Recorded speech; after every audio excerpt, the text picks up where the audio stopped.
चलिए दोस्तों, आज हम करते हैं 4 टक्स ब्लाउज की कटिंग। अस्तर वाला ब्लाउज है, इसके लिए हमने जहाँ पे अस्तर बिछा दिया है तो आप देख सकते हैं। तो यहाँ से सबसे पहले हम वेस्ट लाइन ड्रॉ करेंगे, जो हर एक पीस में हम करते हैं। हमारे ब्लाउज की लेंथ है, लंबाई है 14 इंच, उसमें 1 इंच प्लस करके 15 की हम यहाँ पे लंबाई रखेंगे। ये देखिए, यहाँ पे हम 15 की लंबाई रखेंगे। उसके बाद हम यहाँ पे शोल्डर रखेंगे। तो शोल्डर हमारा जिससे जितना नेक हम बड़ा रखते हैं उसके हिसाब से शोल्डर रखना होता है। तो इस ब्लाउज में हमें बैक साइड का नेक रखना है 10 इंच, तो हमें उसके हिसाब से शोल्डर रखना है 5.5 इंच। तो यहाँ पे हम 5.5 इंच का निशान लगाएंगे। उसके बाद हम रखेंगे यहाँ पे आर्मोल। यहाँ से हमें आर्मोल निकालना है। तो हमारी चेस्ट रेडी चेस्ट 40 है, तो 40 के हिसाब से हमें छठा भाग निकालना है आर्मोल का। तो छठा भाग हमारा 6.5 इंच होता है। तो यहाँ पे हम 6.5 इंच पे निशान लगाएंगे और यहाँ से हम एक सीधी लाइन ड्रॉ कर देंगे। यहाँ शोल्डर से भी हम सीधी लाइन ड्रॉ कर देंगे। और जैसे कि मैंने बताया कि 40 इंच की चेस्ट का ब्लाउज है, तो उसका चौथा भाग यहाँ पे 10 इंच आएगा और 2 इंच मार्जिन। यहाँ से हम एक सीधी लाइन ड्रॉ कर देंगे। इसलिए हमारी कमर है 38 का चौथा भाग रखेंगे। तो 38 का चौथा भाग यहाँ पे 9.5, 2 इंच मार्जिन और 1 इंच हम टक्स का प्लस करेंगे यहाँ पे। यहाँ से भी हम एक लाइन ड्रॉ कर देंगे सीधी।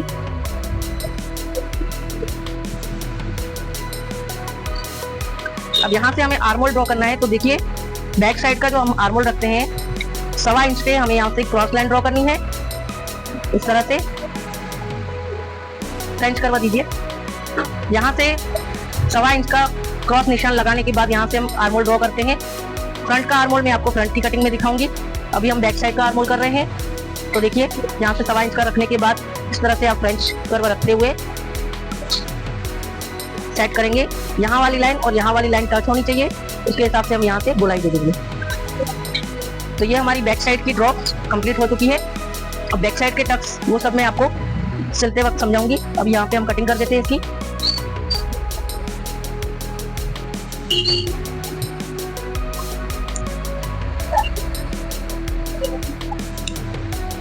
ये देखिए, हमारी बैक साइड की कटिंग हो चुकी है। अब हम चलते हैं फ्रंट की कटिंग करने के लिए। तो फ्रंट की कटिंग करने के लिए आप इस तरह से भी कर सकते हैं, जैसे हमने बैक साइड की आपको कटिंग दिखाई। तो आप बैक साइड यहाँ पे बिछा दीजिए। इस तरह से देखिए, बैक साइड बिछा दीजिए और आधे इंच का मार्जिन छोड़ते हुए यहाँ पे बैक साइड रखेंगे और सेम टू सेम पहले ड्रॉ कर देंगे। यहाँ से जैसा है बैक साइड का वैसे ही हम पहले ड्रॉ कर देंगे। उसके बाद हम आपको दिखाएंगे कि फ्रंट का कटिंग कैसे करना है। तो ये देखिए, जैसे हमने बैक साइड था वैसे हमने ड्रॉ कर दिया है। जो ये आर्मोल है, हम एक बार आपको आर्मोल सेम टू सेम जैसे ड्रॉ था वैसे करके दिखाएंगे। अभी उसमें फ्रंट का आर्मोल कैसे ड्रॉ करना है वो भी दिखा देते हैं। तो सबसे पहले हमें नेक की कटिंग करनी है। तो उसके लिए हम नेक ड्रॉ करेंगे ऊपर से 2.5 इंच और नेक की लंबाई है हमारी फ्रंट की 7 इंच। तो हम यहाँ पे 7 इंच पे सीधी लाइन ड्रॉ करेंगे और नीचे की साइड, ऊपर की साइड हमने 2.5 इंच रखा, तो यहाँ हमें 3 इंच रखना है। देखिए, यहाँ से हमें 3 इंच रखना है। तो ये लाइन हमारी कैसे हो जाएगी? क्रॉस में हो जाएगी।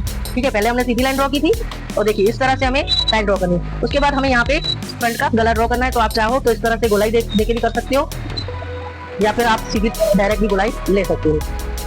तो ये देखिए, हमारे फ्रंट के गले की ड्रॉ हो चुकी है। अब हम चलते हैं टक्स के लिए।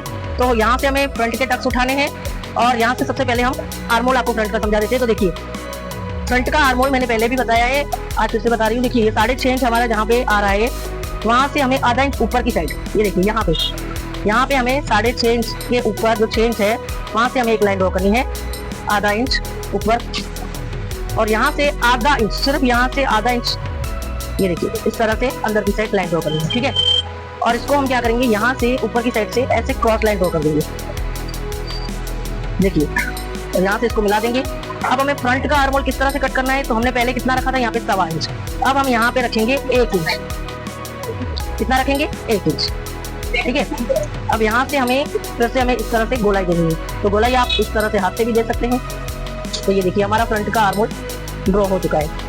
अब चलते हैं हम मेन चीज पे, जो हमारे टक्स लेने हैं। तो ये चाहे तो हम बिना बेल्ट का भी कर सकते हैं चाहे तो हम बेल्ट वाला भी कर सकते हैं। आज हम इसको बेल्ट वाला कर रहे हैं।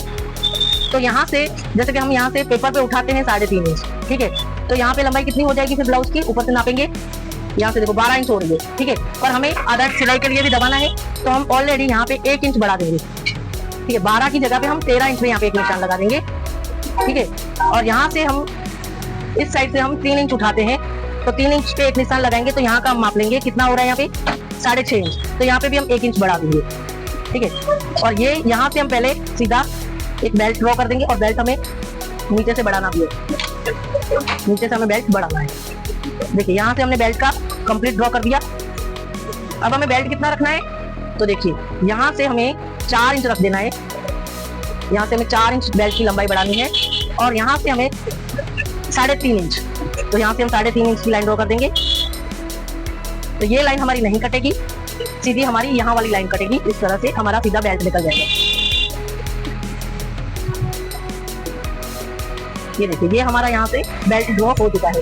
बेल्ट आपको शायद थोड़ा बड़ा लग रहा होगा, लेकिन बाद में ये कट जाएगी। अब हम आते हैं मेन टक्स पे, तो यहाँ से हुक वाली साइड से, यहाँ से हुक वाली साइड से हमें 4 इंच रखना है। अब बेल्ट वाला ब्लाउज हो या बिना बेल्ट वाला ब्लाउज हो, उसमें हमें जो मेन टक्स रखना होता है वो हम कैसे रखेंगे, सीधा डायरेक्ट यहाँ से 2.5 इंच 2 इंच का टक्स रख सकते हैं। पर आपको सीधा नहीं रखना हो तो यहाँ से, अब जैसे 40 इंच वाला ब्लाउज है ये, तो उसकी बस्ट पॉइंट आएगी 11 इंच पे, तो यहाँ पे आप ऊपर से लंबाई से 11 इंच पे एक निशान लगाएंगे इस तरह से।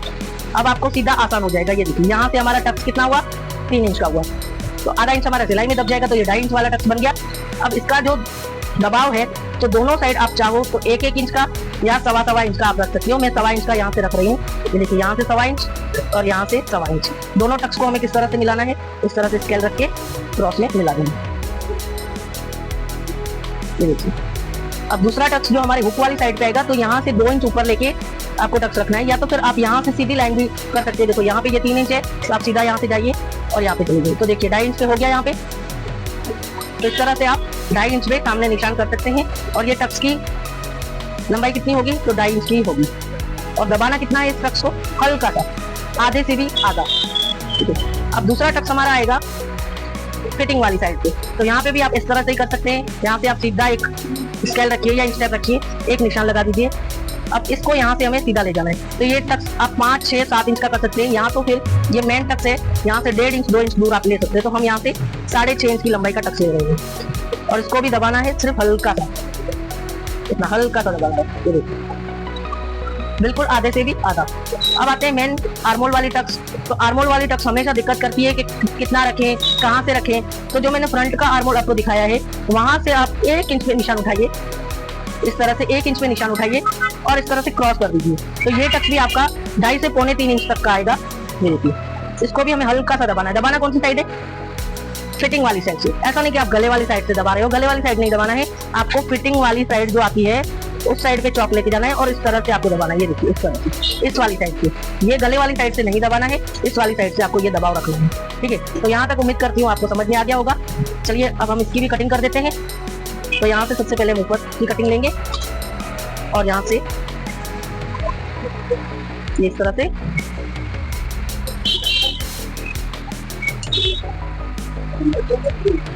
आर्मोल का हम सीधा फ्रंट कटिंग ही करेंगे, क्योंकि हमने अभी यहाँ पे फ्रंट कटिंग ही समझाया है आपको।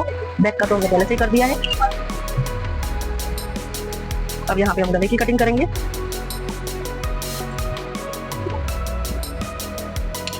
अब एक और चीज मैं आपको समझा देती हूँ। जैसे कि बहुत सारे कस्टमरों की कंप्लेंट होती है कि मैडम शोल्डर उतर रहे हैं।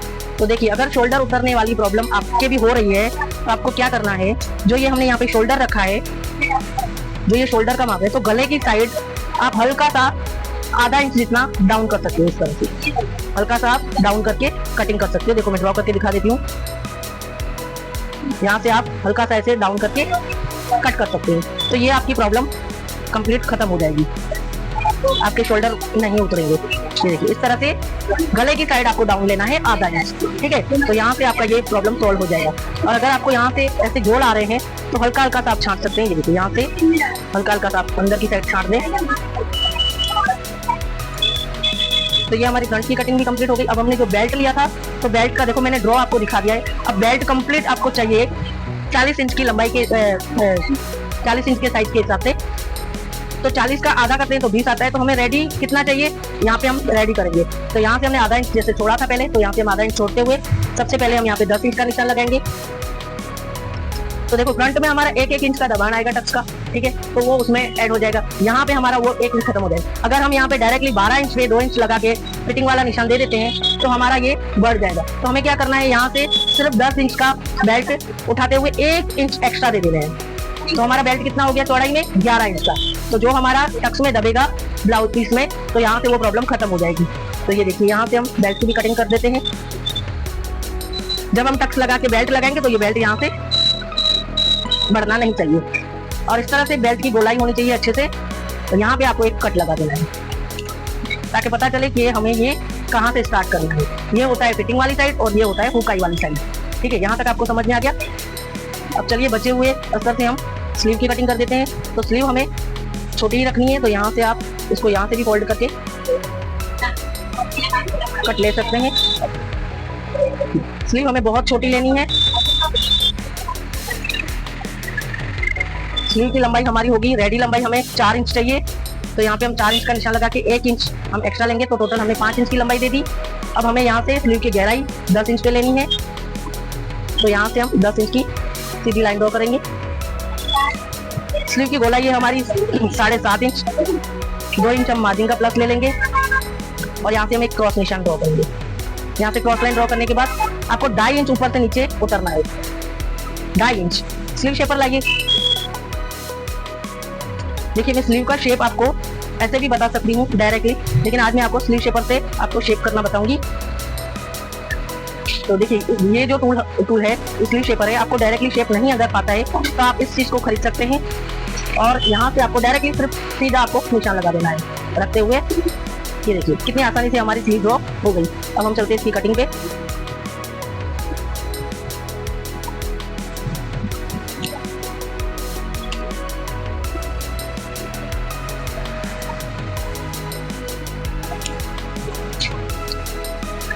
चलिए, हमारी ये फ्रंट बैक और बेल्ट की स्लीव की कटिंग हो चुकी है ब्लाउज में फोटक्स वाले की। अब हम चलते हैं मेन पीस पे कटिंग करने के लिए। पिन अप कर रहे हैं ऐसे धीरे धीरे, आपको हल्के हाथ से करना है क्योंकि ये कपड़ा बहुत ही पतला है। इस तरह से आप 2-3 पिन लगा देंगे तो ये कपड़ा आपका इधर उधर नहीं भागेगा।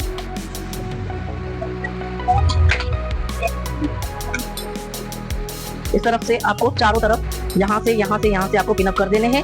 उसके बाद आप चाहे तो इसकी कटिंग भी कर सकते हैं डायरेक्टली, या फिर पहले आप सारे पीस इस पे सेट कर देंगे। तो चलिए, मैं आपको यहाँ टेबल पे नीचे कटिंग करके दिखा देती हूँ इसका पीस का। तो देखिए, मैंने आपसे जैसे कहा था वो टेबल पे कंप्लीट सीन नहीं दिख रहा था, इसके लिए मैं आपको यहाँ नीचे बिछा के दिखा रही हूँ इस चीज को।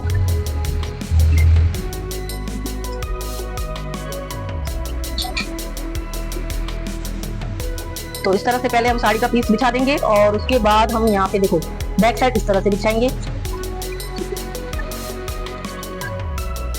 और आप चाहें तो इसी पे ही आप पिन अप करते जाएं, और अगर आप पहले यहाँ से बिछाना चाहते हैं तो इस तरह से बिछाते जाएं। आपको यहाँ से कम्प्लीटली ड्रॉ पता चल जाएगा कि हमारा पीस कहाँ से कहाँ तक आ रहा है। ये देखिए, ये हमारा पूरा पीस यहाँ पे सेट हो रहा है।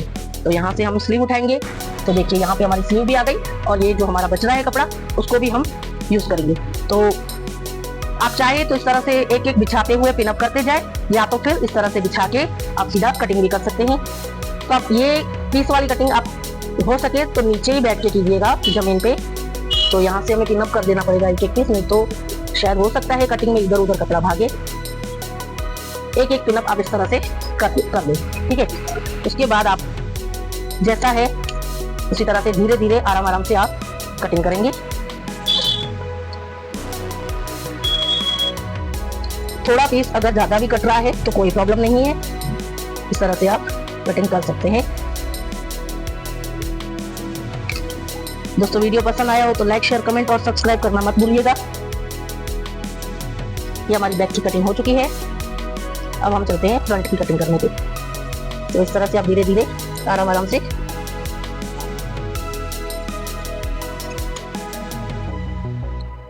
देखिए, इस तरह से थोड़ा पीस अगर ज्यादा कट रहा है तो कोई प्रॉब्लम नहीं है, आप काट सकते हैं। वो सिलाई के टाइम पे आप वहां से उसको एक्स्ट्रा कटिंग कर देना। यहाँ से हमारा ये कपड़ा जुड़ा हुआ है, तो अभी से ही हम इसको अलग कर देंगे।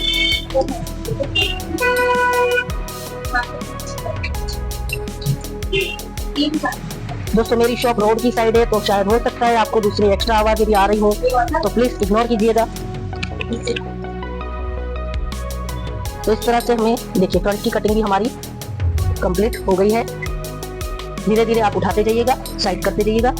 यहाँ से हम बेल्ट की कटिंग ले लेंगे, तो बेल्ट को हम पहले अच्छे से सीधा कर देते हैं।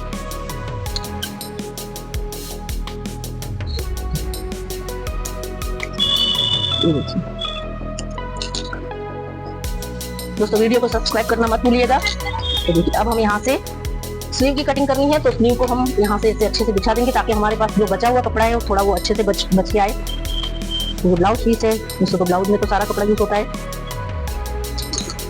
तो यहाँ से हम स्लीव का भी कटिंग ले लेंगे।